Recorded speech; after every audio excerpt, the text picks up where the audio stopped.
Good morning, students. I am Ms. Republica Borgohain, Assistant Professor, Assam Downtown University. So today I will be going to discuss about pathology of blood and urine. So here it is. So first of all, discussing about blood, we can say that it's a connective tissue. It is fluid in nature and it circulates in closed system of vessels. Total volume approximately 6 liters. And its pH of blood is 7.4, which is slightly alkaline in nature. And its specific gravity is about 1.055. Functions of blood. It transports oxygen and nutrients. It transports waste products and carries hormones from glands.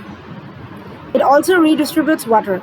It contains albumin and WBC, which protects body from diseases. It contains antibody and WBC, which protects body from diseases. Clotting of blood protects against hemorrhage. Now the composition of blood. It is composed of plasma and cellular elements such as RBC, WBC and platelets. So plasma, its percentage is 55%.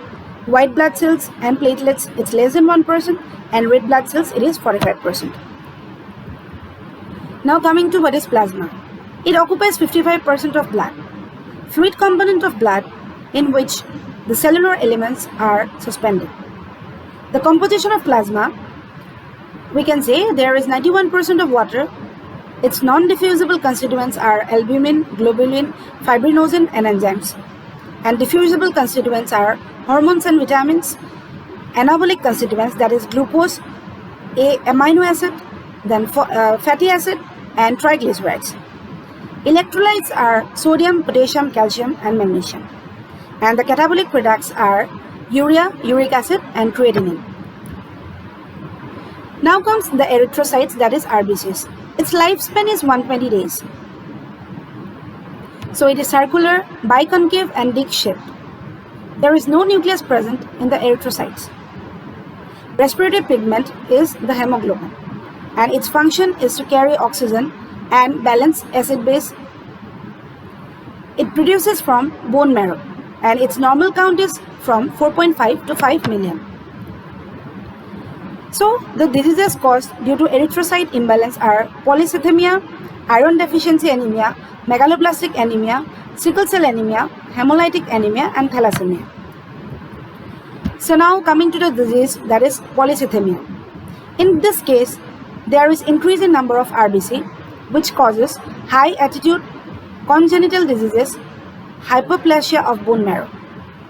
And its manifestations are headache, weakness, tiredness, red face and red eyes.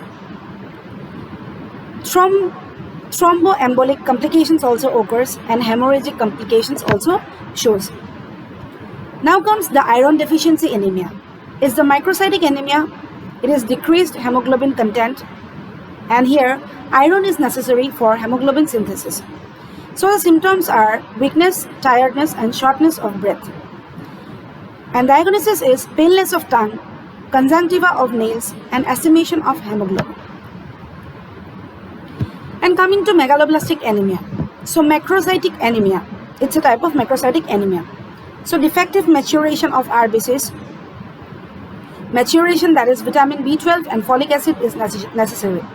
It is characterized by megaloblasts. Symptoms are glossitis, anorexia, diarrhea, loss of weight.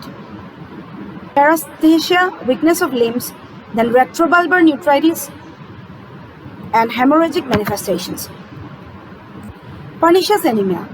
It's the absence of intrinsic factor. IF secreted, that is intrinsic factor, is secreted in gastric mucosa and it is necessary for absorption of vitamin B12.